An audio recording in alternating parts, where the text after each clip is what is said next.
Continuing the paraphrase of Daniel's book, chapter 10. During King Cyrus of Persia's third year of ruling, Daniel, also known as Belteshazzar, had another vision. This vision was about an enormous war that would happen. He understood what this vision was saying. When this vision came to me, I mourned for 3 weeks. During those 3 weeks, I had none of the fine foods available to me. I did not eat any meat, and I did not drink any wine. I didn't even use lotions for those 3 weeks. On the 24th day of the first month, while I was standing alongside the mighty Tigris River, I saw a man standing before me. He was wearing fine linen with a belt of fine gold from Uphaz.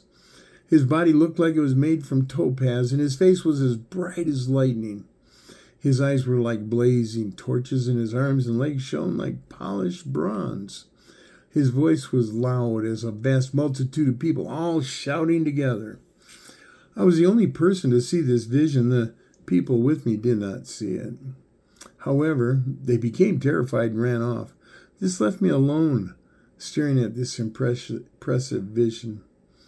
My body felt weak, my face paled, and I felt helpless. Then I heard a man speak, and as I listened to him, I fell into a deep sleep, laying with my face on the ground. Then a hand touched me and lifted me onto my hands and knees, trembling. The man said, "Daniel, you are highly respected. Listen carefully to what I'm going to tell you. Stand up, because I was sent to you." So I stood up, still trembling. He continued speaking. "Daniel, you have no reason to be afraid. Since the first day that you decided to focus on God's desires and understanding, to humble yourself before Him, God has heard your prayers, and now I have come in response to your prayers. But the Prince of Persia blocked my way to you for 21 days. It wasn't until the mighty angel Michael came to help me that I was able to come to you. I'm here to explain what will happen to your people in the future. This vision is about a future time." While he spoke to me, I kept my face bowed to the ground, totally speechless. Then the one who looked like a man touched my lips. I then opened my mouth and began to speak to him. "I am extremely distressed because of this vision, my lord, and I feel weak. How can your servant talk with my lord? My strength is gone and I can barely breathe." He touched me again and I felt my strength return. He said, "Don't be afraid. You are highly respected. Peace to you. Be strong." When he said that, I felt strong and said, "Speak, my lord, you have given me strength." He replied, "Do you know why I have come to you? I must return to my battle against the fallen angel of Persia. Then the prince of Greece will come. Before I leave, I will tell you what is written in the book of truth. No one helps me against these princes except Michael, your prince." Chapter 11. During the reign of Darius the Mede, I have stood beside Michael to help and protect him. I will tell you the truth, 3 more Persian kings will rule, and they will be succeeded by a 4th king that will be far richer than the others. He will use his wealth to bring everyone against the kingdom of Greece. Then a mighty king will come to power. His power will be so great that he will be able to do anything he wants. However, his kingdom will be divided into 4 parts towards the 4 winds. His kingdom will not be given to his descendants. His kingdom will no longer have the great power he enjoyed. His kingdom will be given to others. The king of the south will become strong, but one of his own commanders will become even stronger than him. This commander will rule his kingdom with great power. Sometime later, the king of the north and the king of the south will form an alliance. The daughter of the king of the south will be given in marriage to the king of the north, but the king of the north will not allow her any power, nor will he allow her father any power. She and all of her supporters will be betrayed. One of her relatives will become king of the south. He will attack the king of the north and all of his forces. He will be victorious and enter the fortress of the king of the north. He will seize the gods of the king of the north along with everything of value. Silver, gold, everything. All of it will be taken to Egypt. He will leave the king of the north alone for a few years. Later on, the king of the north will invade the kingdom of the south, but he will retreat back to the north. His sons will assemble a huge army which will advance south like an irresistible flood, and they will advance right to the kingdom of the south's capital. That is when the king of the south will rally his forces to defeat the huge army of the north. When the army of the north is conquered, the king of the south will be filled with pride. He will slaughter many thousands of the northern army, but he will not remain successful for very long. After several years, the king of the north will gather an even larger, fully equipped army, and he will return to the south.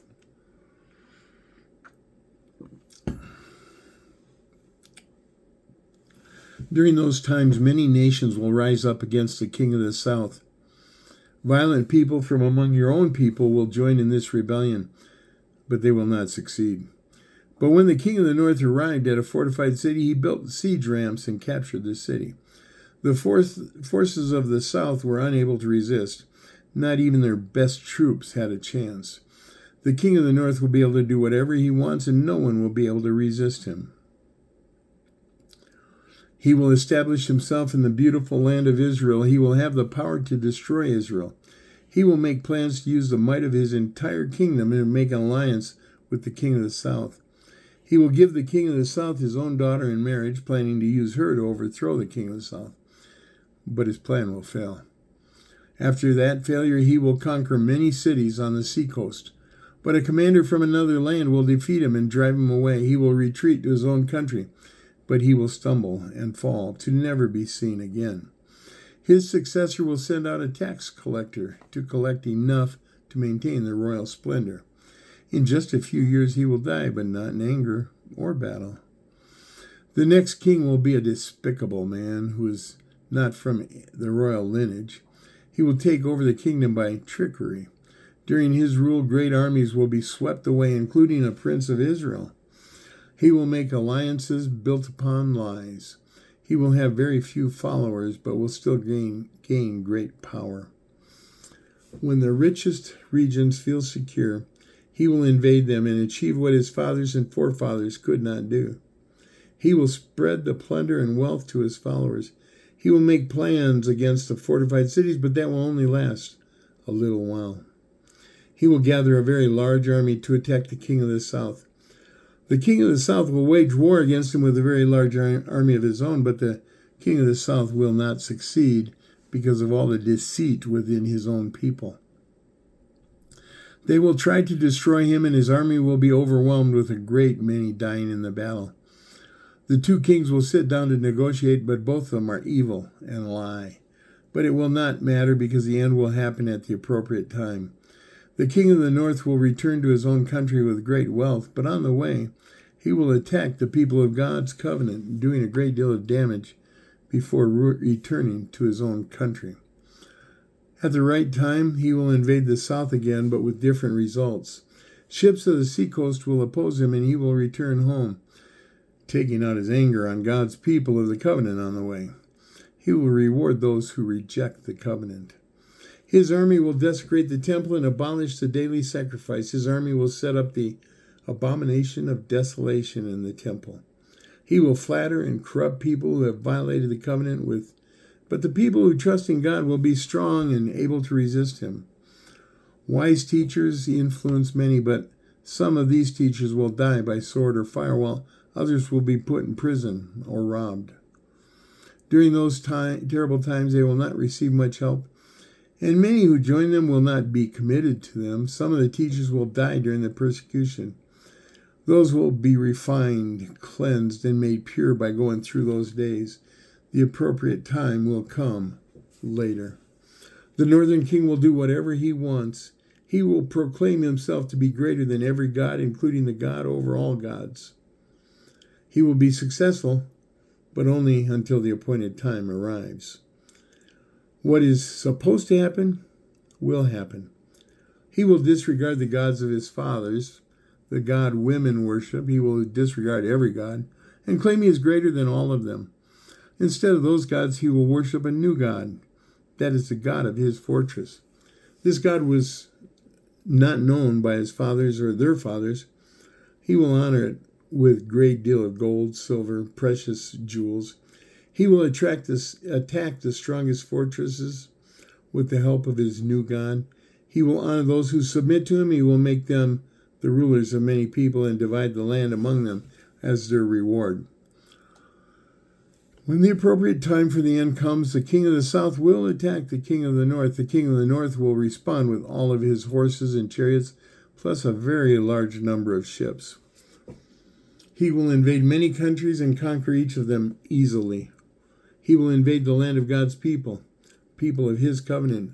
While many nations will be conquered, Edom, Moab, and Ammon will not be conquered. He will gain control of many countries, even Egypt.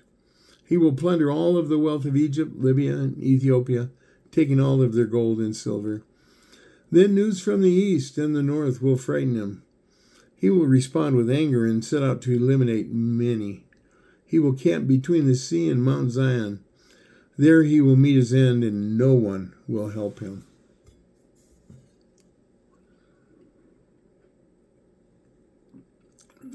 Chapter 12. That was when the archangel Michael, guardian of your people, will help. That will be a time of great trouble, greater than ever seen in the history of the world.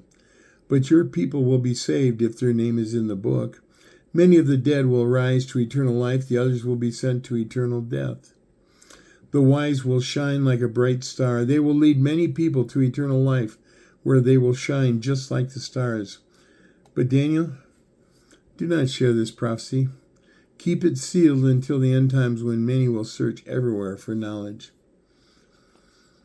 That was when I, Daniel, saw two men standing. One was on one side of the river, and the other was on the opposite side of the river.